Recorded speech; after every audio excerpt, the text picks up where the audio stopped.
नमस्कार, न्यूज 24 देख रहे हैं आप और आपके साथ मैं हूं सऊद मोहम्मद खालिद। जी हां, जांच पर सियासी आंच इस वक्त देखने को मिल रही है और आपको बता दें कि राहुल गांधी से आज दूसरे दिन भी ईडी दफ्तर में पूछताछ हो रही है और खबर यह है कि अब से कुछ देर बाद एक बार फिर से वो पहुंचेंगे ईडी दफ्तर।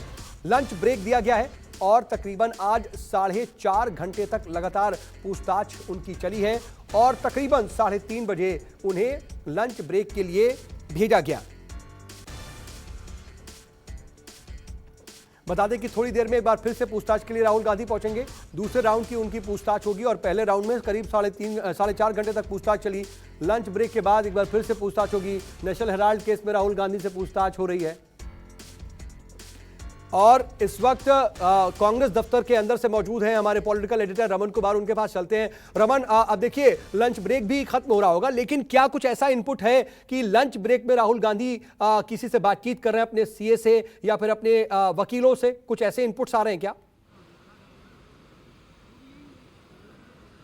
देखिए कि लंच ब्रेक के दौरान प्रियंका गांधी उनसे मिलने गई थी। प्रियंका गांधी मिलने के बाद वहां से वापस जा चुकी हैं और प्रियंका गांधी ही सारी चीज़ों को संभाल रही हैं। प्रियंका गांधी ही मीडिएट कर रही हैं, वकीलों से बात कर रही हैं, सीए से बात कर रही हैं और प्रियंका गांधी ही किन किन सवालों का जवाब क्या दिया राहुल गांधी ने वो पूछ रही हैं उनसे बातचीत कर रही हैं। यानी कि राहुल गांधी किसी और कांग्रेस के नेता से बात नहीं कर रहे हैं, मुलाकात नहीं कर रहे हैं। प्रियंका गांधी कल भी उनके साथ थी, आज भी उनके साथ थी। लगातार वो प्रियंका गांधी को साथ रख रही हैं। प्रियंका गांधी ही उनसे बातचीत करके आगे क्या रणनीति हो इसका फैसला कर रही हैं। लेकिन आज चूँकि दूसरा दिन है, दूसरे दिन पहले लंच से पहले आवर में 4 घंटे तक पूछताछ हो चुकी है और इसके बाद लंच के बाद जो है अब फिर से राहुल गांधी को वहां पे बुलाया गया है। अब लंच के बाद कितनी देर तक, क्योंकि कल 11:30 बजे रात तक राहुल गांधी से पूछताछ हुई थी, आज कब तक पूछताछ होती है ये अपने आप में सबसे बड़ी बात है। क्योंकि ईडी लगातार किन सवालों का जवाब उन्हें नहीं मिल रहा है, किन सवालों का जवाब राहुल गांधी नहीं दे रहे हैं, ये कहना मुश्किल है जब तक कि राहुल गांधी या ईडी की तरफ से कोई जानकारी नहीं दी जाती है कि आखिरकार किन सवालों के जवाब राहुल गांधी के पास नहीं है और ईडी किन सवालों के जवाब चाहता है। जी हाँ, बिल्कुल ये स्थिति। लेकिन ईडी दफ्तर के बाहर सीधा चलते हैं क्योंकि वहां से दीपक दुबे मेरे सहयोगी मौजूद हैं। दीपक, अब कुछ देर बाद संभवतः वापस आने वाले हैं राहुल गांधी। लंच ब्रेक 1 से 1.5 घंटे का ही है। जी सऊद, आपको बता दें कि तकरीबन 1 घंटे का वक्त दिया गया है राहुल गांधी को कि वो लंच ब्रेक के लिए वो अपने ईडी दफ्तर से घर जा सकते हैं। ईडी के अधिकारियों ने 2 ऑप्शन दिए थे। अगर राहुल गांधी चाहें तो ईडी के अधिकारियों के द्वारा उनके लंच की व्यवस्था ईडी दफ्तर में कराई जा सकती है या चाहें तो वो बाहर जा सकते हैं। तो राहुल गांधी ने दूसरा ऑप्शन लिया और ईडी अधिकारियों ने कहा कि मैं बाहर जाकर लंच करना चाहता हूँ। 1 घंटे का वक्त दिया गया है, यानी कि 4:30 से 4:45 बजे के करीब में राहुल गांधी फिर से ईडी के समक्ष प्रस्तुत होंगे और वहाँ पर जो सवालों के जवाब वो नहीं दे पाए हैं, जो अधिकारी उनके सवालों से, उनके जवाबों से संतुष्ट नहीं है, उन चीज़ों को फिर से एक बार कैरी ऑन किया जाएगा। आपको बता दें कि अभी तक की जो हमारी जानकारी है और जो हमें ईडी के अधिकारी के जो सूत्र हमें बता रहे हैं उसमें साफ तौर पर यह बात निकल कर सामने आई कि राहुल गांधी के जवाबों से ईडी के अधिकारी संतुष्ट नहीं है। खासतौर पर यंग इंडिया लिमिटेड और एसोसिएट जर्नल को लेकर जो ट्रांजैक्शन को लेकर सवाल पूछे गए थे, राहुल गांधी ने बहुत सधे अंदाज में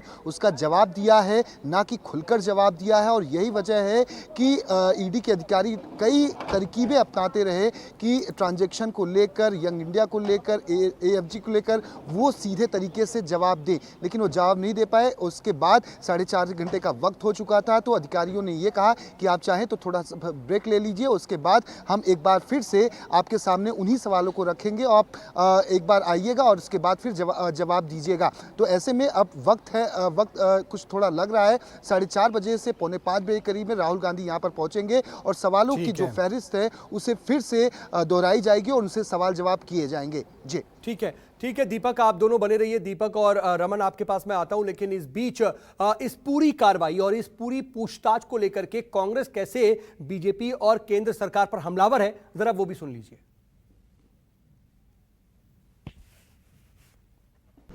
दिल्ली में ईडी से पूछताछ का आज दूसरा दिन है। राहुल गांधी से हमारे साथ कुमार केतकर साहब हैं। सर, जिस तरीके से आज दूसरे दिन ईडी से पूछताछ हो रही है, ईडी की पूछताछ हो रही है राहुल गांधी से, इसे आप कैसे देखते हैं? मुझे बहुत आश्चर्य लगता है कि ईडी की पूछताछ है ये वो कहते हैं एक नॉर्मल चीज़ है, ईडी इंडिपेंडेंट है, ईडी कर रहा है, तो पूरा दिल्ली शहर एक पुलिस छावनी जैसे क्यों बन गया है? ये तो ऐसा, मैं अभी 50 वर्ष जर्नलिज्म में रहा हूँ, अभी मैं राज्यसभा में हूँ, लेकिन 50 वर्ष में जर्नलिज्म में रहा हूँ। इस तरह का छावनी सदृश दिल्ली मैंने इमरजेंसी में मैंने देखा नहीं है। तो किसका डर है, किसको डर है और किसका डर है? राहुल गांधी की इंक्वायरी चालू है तो चलने दो। किसी को डेमोन्स्ट्रेशन करना है, बहुत सारे डेमोन्स्ट्रेशन मैंने भी किए पहले, डेमोन्स्ट्रेशन करना है किसको तो करने दो, लेकिन डेमोन्स्ट्रेशन ही होना नहीं चाहिए। और आप बैरिकेड से साथ में रहेंगे तो अरेस्ट हो जाएगा, ये क्या है? और पूरा दिल्ली शहर बैरिकेड से लगाया हुआ है जैसा कि कोई वॉर सिचुएशन है। मुझे ये नहीं समझ में आ रहा है कि ये डर किसका है और किसको है। तो ये जो सब चल रहा है ये मुझे लगता है कम्प्लीटली नॉट ओनली अनकॉन्स्टिट्यूशनल, ये ज़रूरत नहीं है, ये दहशत रखने का एक अंदाज़ा लगा रहे हैं। धन्यवाद। हमसे बातचीत अनिल कुमार केतकर ने साफ कहा कि जिस तरीके से अगर कांग्रेस पार्टी के कार्यकर्ता प्रोटेस्ट करते हैं तो प्रोटेस्ट करने में क्या दिक्कत है। कैमरा पर्सन अविनाश के साथ रमन कुमार, दिल्ली, न्यूज़ 24। ईडी से पूछताछ का आज दूसरा दिन है। राहुल गांधी आज दूसरे दिन भी ईडी के दफ्तर में हैं। हमारे साथ कांग्रेस पार्टी के वरिष्ठ नेता राजीव शुक्ला हैं। सर, जिस तरीके से दूसरे दिन कल 11:30 बजे रात तक पूछताछ हुई और आज दूसरे दिन उनसे पूछताछ चल रही है। देखिए, लगातार इतनी ज़्यादा जो है हैरेसमेंट चल रहा है जिसकी कल्पना नहीं थी। कल भी पूछताछ कर रहे हैं, आज भी पूछताछ कर रहे हैं। क्या पूछताछ कर रहे हैं ऐसा कुछ उसमें है तो है नहीं, केस में कोई दम नहीं है। लेकिन लगातार जैसा कि हम चल रहा है, आपने देखा होगा कई सालों से कि लोगों को, विपक्षी दलों को परेशान करने की कवायद चल रही है। तो उसी में राहुल गांधी को भी परेशान किया जा रहा है, सोनिया जी को भी बुलाया है। तो ये सब तमाशा जो है चल रहा है।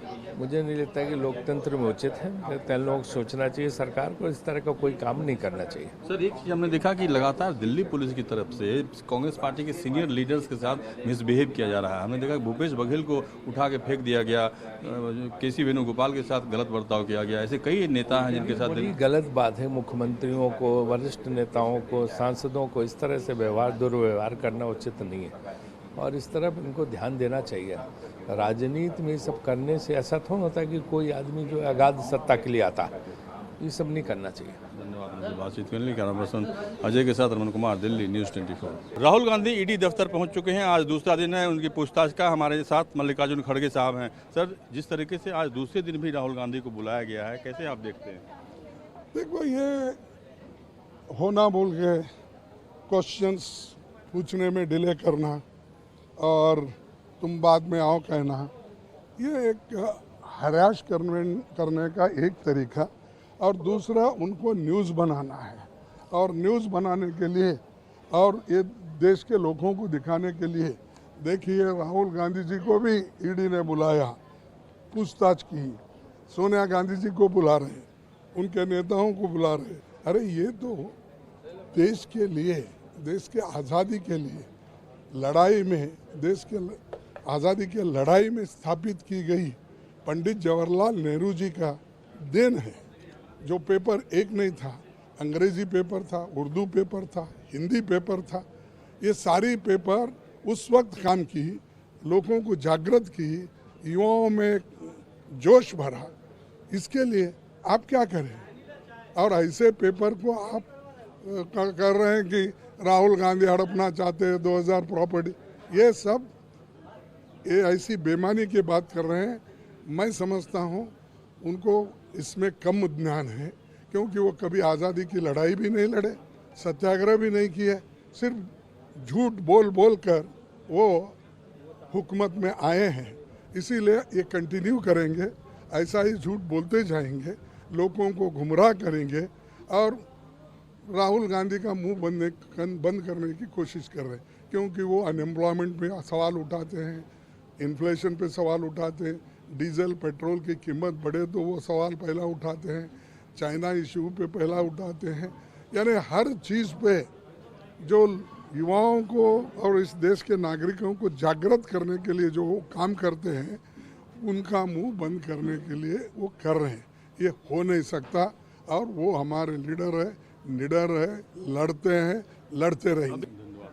कैमरा पर्सन अजय के साथ रमन कुमार, दिल्ली, न्यूज़ 24। हमारे साथ कांग्रेस के वरिष्ठ नेता अविनाश पांडे हैं। सर, जिस तरीके से आज दूसरा दिन है, फिर भी आज कई कांग्रेस पार्टी के बड़े नेताओं के साथ पुलिस के द्वारा बदसलूकी की गई, इसे आप कैसे देखते हैं? देखिए, एक बहुत ही दुर्भाग्यपूर्ण है।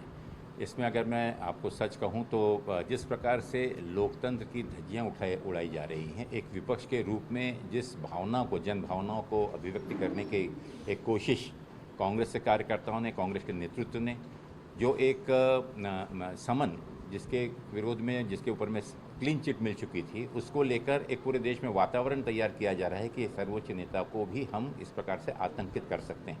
लेकिन मैं आपको बतला दूं कि आज सुबह भी आपने राहुल जी को देखा कि बिना किसी डर के हमेशा से जो भी गलत नीतियों के विरोध में वो आवाज़ उठाते आए हैं, और एक विपक्षी भूमिका ने, कांग्रेस ने हमेशा कोशिश की कि एक जिम्मेदार विपक्ष के रूप में